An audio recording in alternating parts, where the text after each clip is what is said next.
Naglalaro pa siya. Ay, sayang pala nakapunta ng playground. Oo, ay. Okay lang. Daming lights. Mahilig sa lights to eh. Daming lights.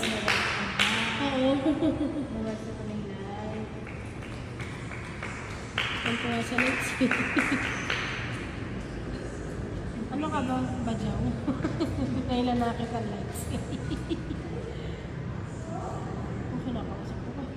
Sino kinakausap ko dyan? Wala kami nakikita. Halika na, baby.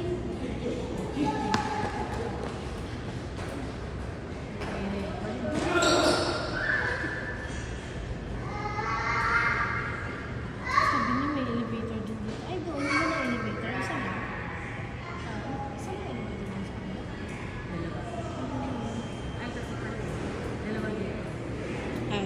Madami. Grabe, kala mo kinawawa, oh. Siya'y napagod. Kala mo kinawawa, hindi maayos yung higa. Umupo na lang siya ng ganyan. Inupo ko siya yun ng maayos eh. Na-slide siguro sa antok. Dito na kami sa park.